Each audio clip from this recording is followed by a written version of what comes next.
I couldn't imagine coming to the United States and not having a command of the English language. I was born and raised here.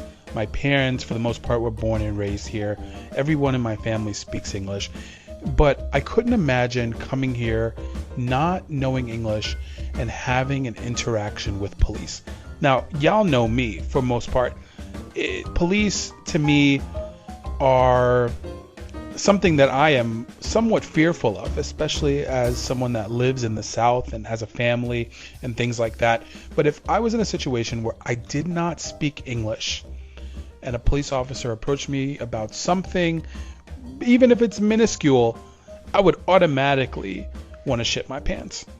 Especially if I came from a country where the police were not an arm of like law enforcement or public safety, but used as more of a subjugation tool for a dictator or a benevolent leader or a CIA issued whatever. But the crazy thing is, it happens. You know, police in America have interactions with undocumented people or people from other countries all the time, and they don't have a command of the English language, and the police officers don't have a command of their language either. There was a man recently in Florida who was approached by a police officer, and the cop went to arrest him. He had no idea what was going on. The cop had a heart attack and died. The man was charged for the cop's death, almost as if it was like a murder or manslaughter or something like that. And he was later released and the charges were dropped. Unfortunate event, but things like this sometimes happen. But today we're going to talk about a case in New York City where the police approached a man and ended up ending his life. The story of Kiko Garcia, today on Learn Something New Today.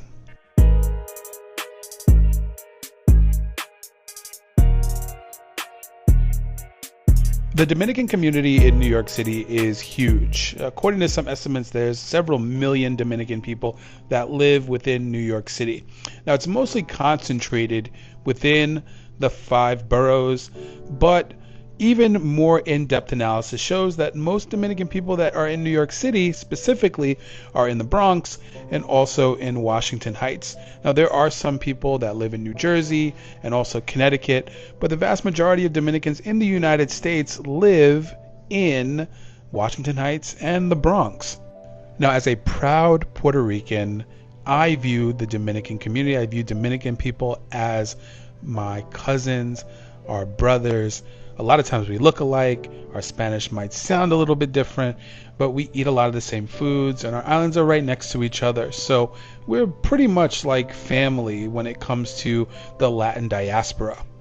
The last census estimated that there was anywhere between 400,000 to 600,000 Dominicans living in the Bronx and also Manhattan combined.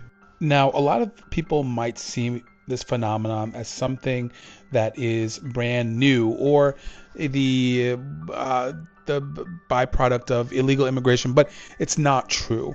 Dominicans have been in the United States for a very, very long time. Even back in the 1600s, one of the first people that was documented in the Manhattan neighborhoods was a Dominican man, and he was married to a Lenape woman.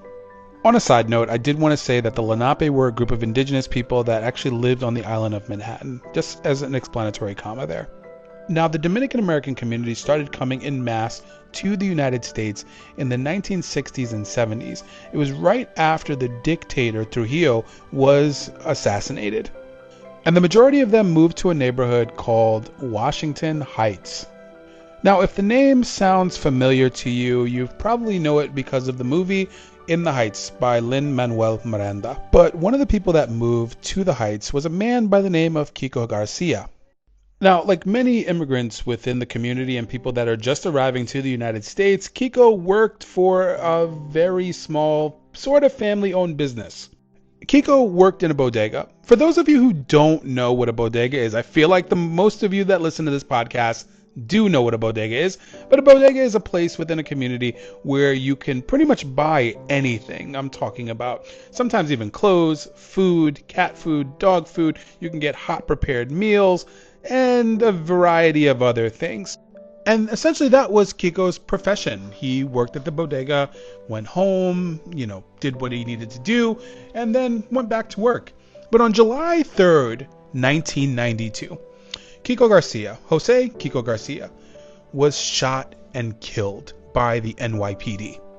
Now, as with most situations that happen like this, the testimony of the police and the testimony of the community are completely different and at complete opposite sides of each other. The NYPD said that the struggle and the killing happened after police discovered a loaded firearm on Kiko Garcia. The officer who shot him, Michael O'Keefe, shot him in self-defense, according to the NYPD. A lot of the people in Jose Kiko Garcia's family said something completely different. They said that the officer, Michael O'Keefe, assaulted Kiko Garcia prior to shooting him. And there were even allegations in the hallway when police were struggling with Kiko Garcia that he was screaming to people in the building, and his mother specifically, "Mamá, mamá, me está matando." Mom, they're going to kill me. Now, the Dominican community is tight-knit. So after Kiko Garcia was murdered, they got together and they started to protest. So much so that the first African-American mayor of New York City, David Dinkins, got involved. Now, instead of automatically taking the side of police, Mayor David Dinkins went to the home of Kiko Garcia, spoke to his mother, and during a press conference even said, "I want the truth." And he even promised her justice.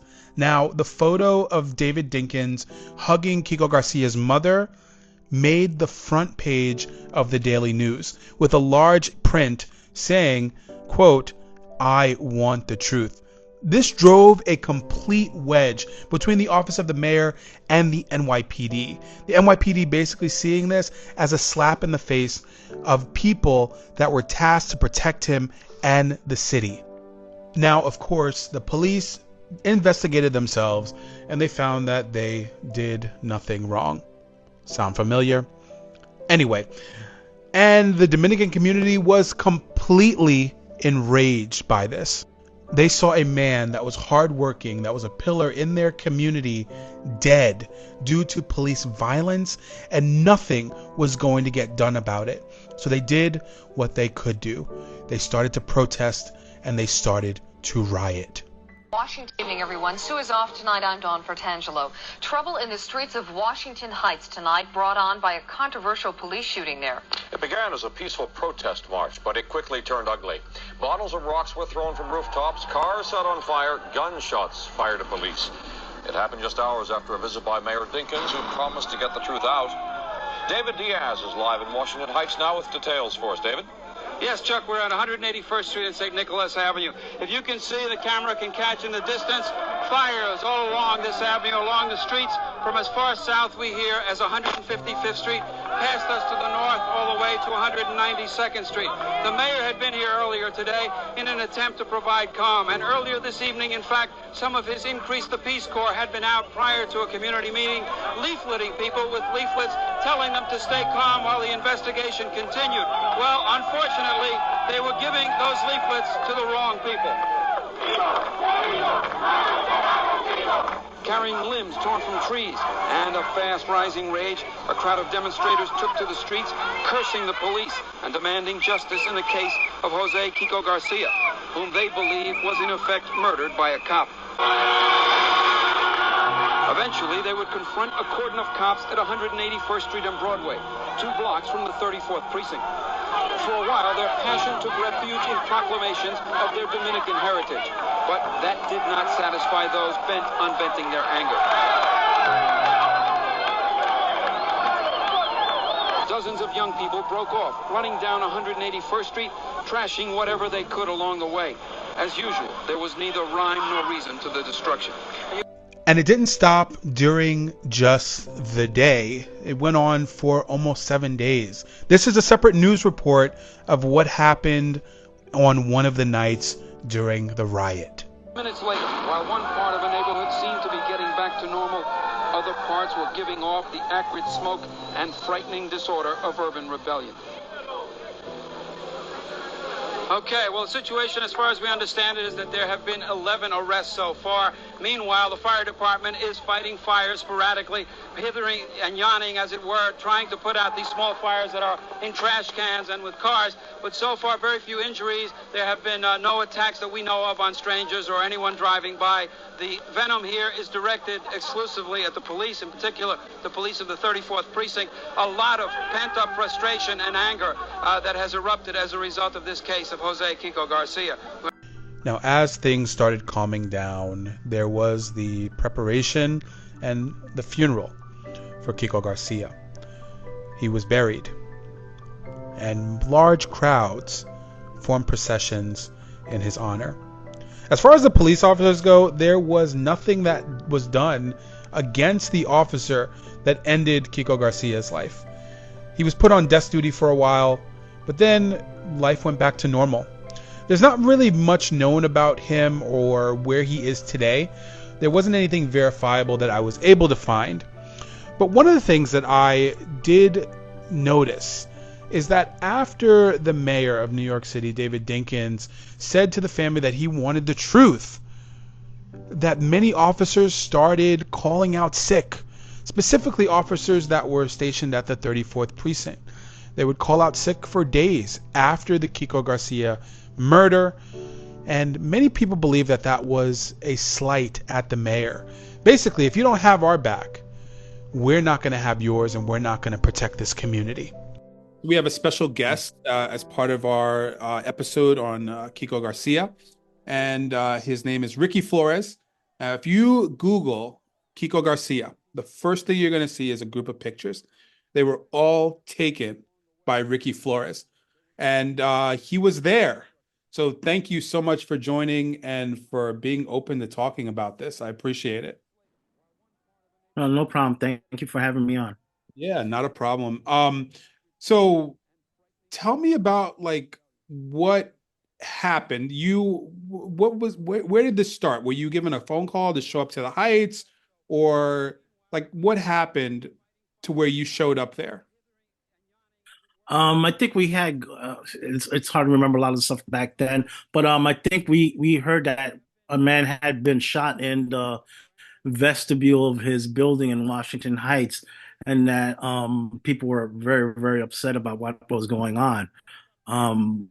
So I went down there the first day, and sure enough, people were protesting, large crowds in front of the building where he was shot at. They had put up candles in memoriam for his death next to the building. And it was probably one of the first times that what we ever saw in New York City was the Dominican community coming out in large numbers, protesting against the city over abuses of what they perceive abuses of powers by the police force, who they felt they were being indiscriminately being targeted by them. So there was this first time we ever seen this before, a politically active and energized protest from the Dominican community.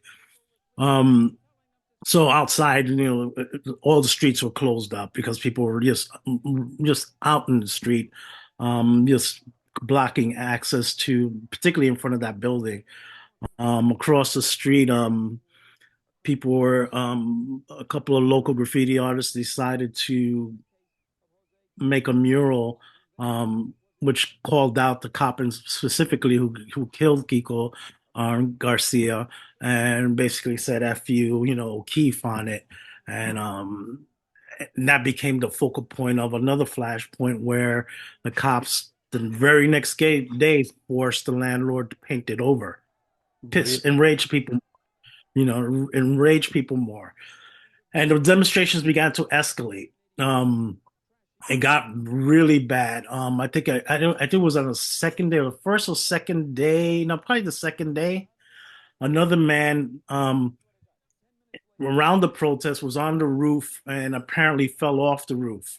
Now, how he fell off the roof is in question, but he was definitely being pursued by police officers when it happened, Really? and he lost his life. So that began to escalate the demonstrations Really? so much so that yeah, it was probably one of the largest demonstrations in New York City that nobody talks about. Um, so much so that now they that people within the community began to close down entire avenue. I think it was Saint Nick from Washington Heights all the way down into almost into Harlem. Um, Really? Garbage being pushed into the streets, stuff was being lit up. And I think there was a real fear by the city that if the demonstration got into Harlem and hooked up with the black community there, that the city would just explode. You know, it would just be this conflagration of violence that they never had seen before. And this by itself was, pretty probably one of the largest ones I've ever seen, in my time as a photojournalist within New York. Right. So one of the things that I read when I was doing my research for this is that this was the first time there was the first African American mayor, Mayor David Dinkins. He went to the family of Kiko Garcia and talked to them, and he said that he was going to get them justice, or something around those lines. And it really was a flashpoint between the mayor and the police. Did you see any of that when it came to like how the police responded in the community, or what was the police's overall response to the mayor being seen as taking the side of someone who was shot and killed versus the institution that he was supposed to uphold? I think for many people it was what we had expected from Dinkins, even though we thought that it was, a little bit too little, too late. Crown Heights was also came was happening during around that period of time. I'm not sure what the timeline is, but that's the context. The context is Crown House was happening. All these demonstrations were going on against police brutality within New York City, in Brooklyn, in Manhattan, and small pockets in other places around the city, but mostly those two barrels. Um, and was having a tremendous impact on his campaign because it was the focal point in which people voted Koch out, who they saw was a pro cop mayor for Dinkins. And it was the wedge that Giuliani used to split the community as well. So these demonstrations were very key in terms of determining what Dinkins' future was immediately afterwards. And Giuliani capitalized on those divisions greatly, particularly around the Jewish community, who saw Dickens as being ineffectual in terms of clamping down these demonstrations. Right. I want to talk to you a little bit about your own work, because you've been doing this for, correct me if I'm wrong, 40 years, Right. as photojournalism work goes. There's a image of Kiko Garcia. He's in his casket, and there's people surrounding him. What was your as a photojournalist, a photographer, and personally, I consider you an artist with what you do because it's beautiful work. Um, what was your thought process when you took that image? What were you thinking? Like, what was the atmosphere like in the room? It was a funeral home. Don't I think it might have been the Ortiz funeral home. That was the big one there. But Yeah, I think it was. Yeah, yeah. So yeah, you're right. what um what was your mindset like taking that image in that casket in that funeral home with so much emotion going on? I think at some point one of the things of being, particularly during that period of time, I consider myself more an activist, photographer and photojournalist, and my role was to document these issues that were directly impacting Black and Latino communities throughout New York. And in that very specific case, we were invited in by the family, and they said, "Come on in, photograph what's going down." And at some point, and this was a practice that I continue throughout the rest of the career, I stopped being the photographer for some organization, and I became the photographer for the family. I documented these events in the way they felt, they wanted it to be seen, and with the respect, that you can whatever you can muster in those type of very difficult situations to photograph those scenes. Um, Woman, she was right there sitting in the front. One of the crazy things about that demonstration was that they called out to Sharpton to show up to come in and represent the family, since they were mostly primarily Spanish speaking. They actually asked Sharpton to come up, and Sharpton, showed up. Sat down next to the mom. I got photographs of both of them speaking together, and became a spokesperson for the community. A lot of people thought that Sharpton during that period of time was chasing these demonstrations, and that was not necessarily the case. Um, in this case, the family actually reached out to, we need somebody to talk. We recognize the work you do. We want you to do this for us. So here I am. I'm photographing this scene. The scene is hundreds of people coming in to see the casket, massive crowds outside of the funeral home as well, and then occasionally small groups of protesters will break out and start marching throughout the community. That very day that I photographed, I took that photograph, they tried to close down the Washington the Washington Bridge and stuff, crossing over into Jersey, and just cut off all traffic. The cops were able to stop them, but it was stuff like that was happening, throughout. And when I say the scope of this demonstration was not very large, it also lasted for about close to 7 days altogether, from beginning to end.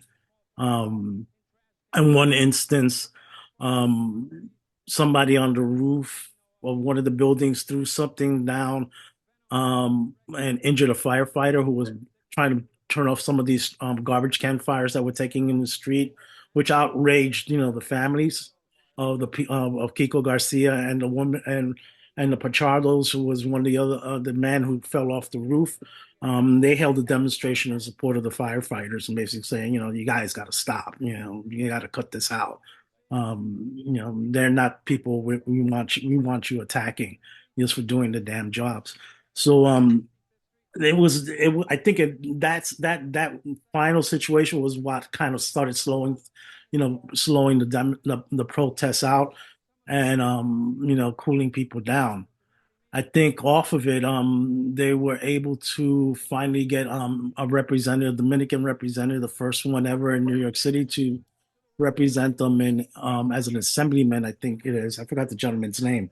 Off of that incident, they took that, that those protests and turned it into real political power, and by electing this official. I just got back from Chicago. There's a big community, huge Puerto Rican community in Chicago. And I noticed that it takes a lot of times in Black and Brown communities, it takes an incident like that happening for them to understand the amount of political power that they actually have. Same situation happened in Chicago where a Puerto Rican man was killed by police. There was a riot. And from that, they've never had a non-Puerto Rican alderman, which is the same thing as like an assemblyman, um, after.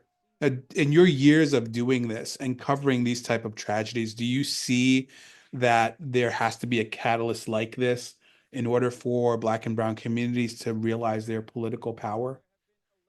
I think that it's always there, and but it's always underestimated specifically by those who are in power until you know the proverbial crap hits the fan. Um, I think that one of the things that we've been seeing over again, and you got to understand these issues that took place during that period of time during the early '90s. It's kind of funny because it's also the testing ground for what's happening now nationally. All the players that you see there, Trump, Giuliani, and a lot of those folks on the right, Carrick, who's a police commissioner who wound up getting thrown into jail for corruption. Um, all of those players are now on the national stage. All of them are coming out of New York and stuff. So we recognize, but who they were fighting against were people of color. Who were they trying to throw into jail were people of color who Trump took out an ad for in terms of the Central Park Five were black folks and stuff, targeting that messaging toward people of color, and organizing the right wing of New York City in terms of supporting people like Giuliani. A lot of folks don't understand that Giuliani, after his broken his policing endorsements of very hard policing policy, got kicked out. Right. He wasn't the American mayor. He was out when September 11th had happened.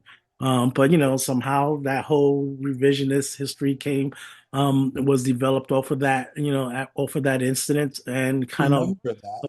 obscured that, huh? I lived in New York City during September 11th, and Giuliani wasn't supposed to be mayor, but the city council had passed something that gave him like a 3-month extension or something like that.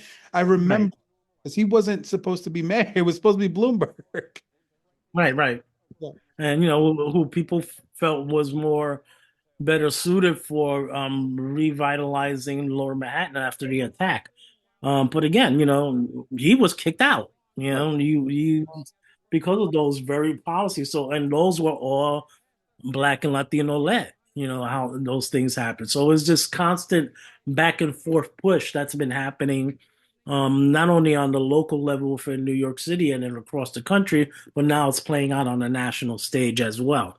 And we're seeing the potential whether point of view wins again, or whether for the first time you get elected a woman as president of the United States, a woman of color, and what that means in that fight, and stuff. So there's definitely a pull back and forth that's happening, where you and a lot of it stems back from a lot of the stuff that went down in New York City in the 80s. A lot of those learning lessons comes right back here.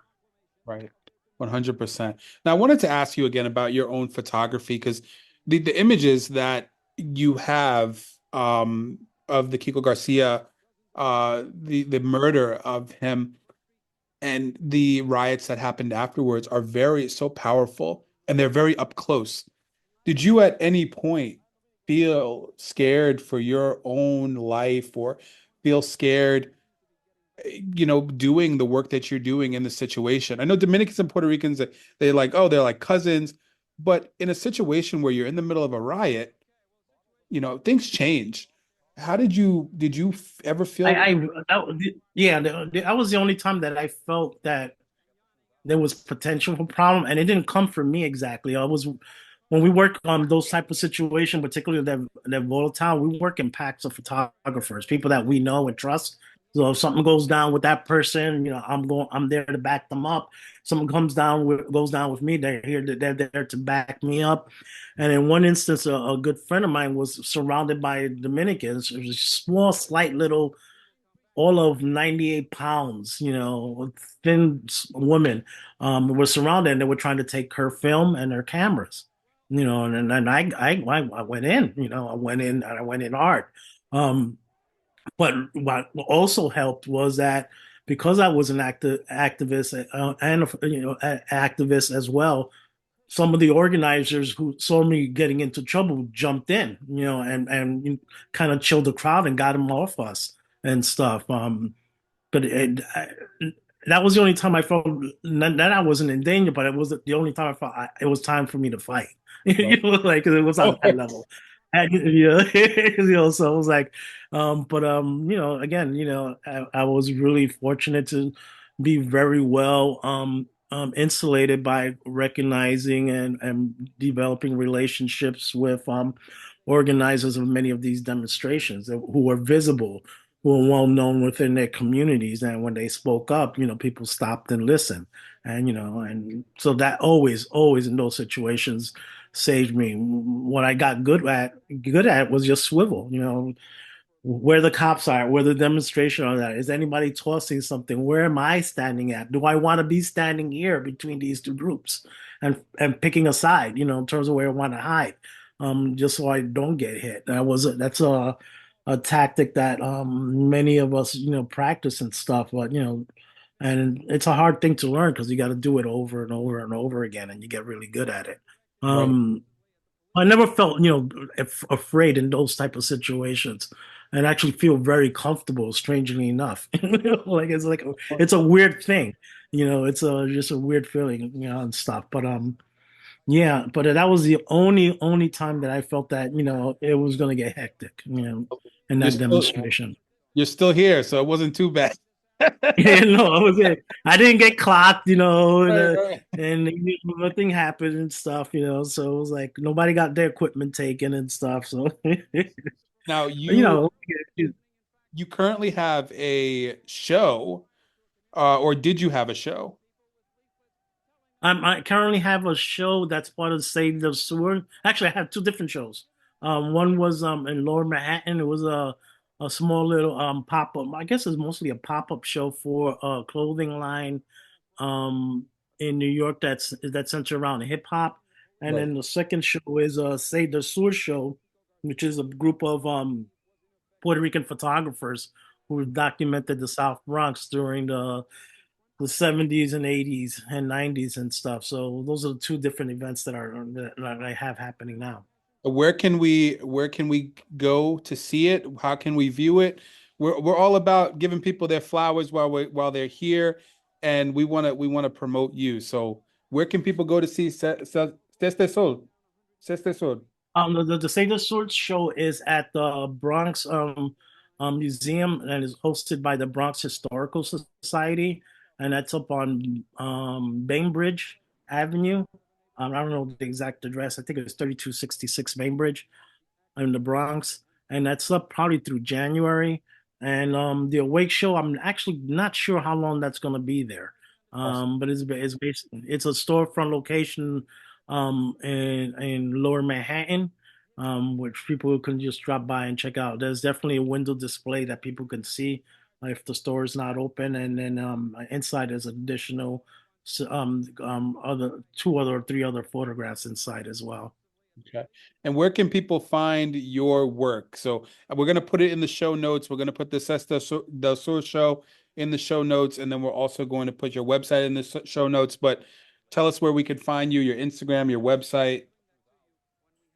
I can be found on my website is rickyflores.com, RICKYFLORES.com. I can be found on Instagram at Ricky Flores, RICKYFLORES.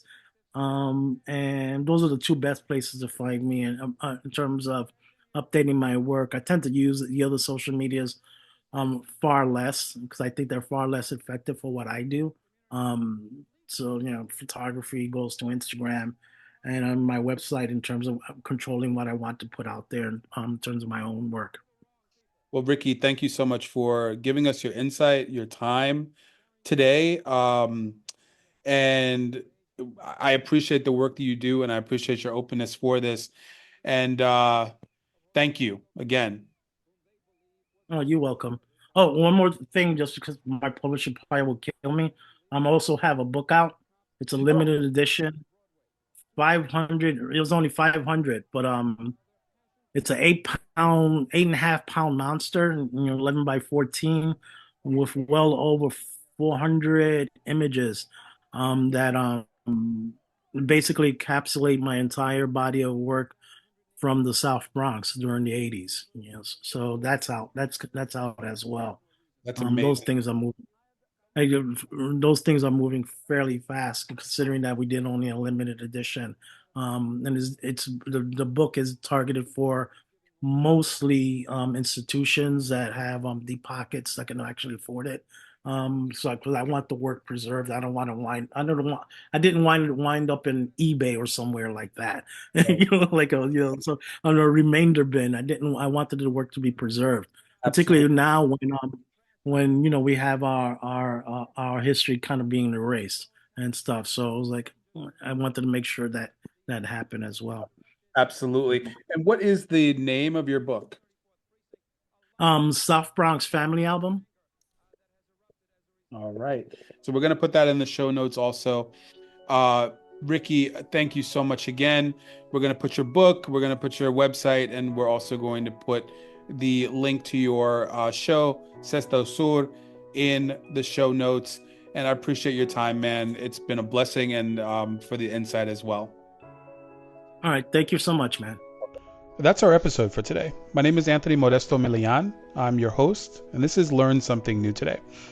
If you like this podcast, please, please, please, please, please give us 5 stars wherever you're listening. Also, if you like this podcast enough, consider being part of our Patreon. And then also, if you like this podcast enough, consider buying something from the merch store. These are all ways that you can support this podcast and help it grow so that we can be more successful, move all the way to the top, and, make some money in the meanwhile. But thank you guys for listening. Either way, I really appreciate it. Again, my name is Anthony Modesto Milian, and I hope you learned something new today.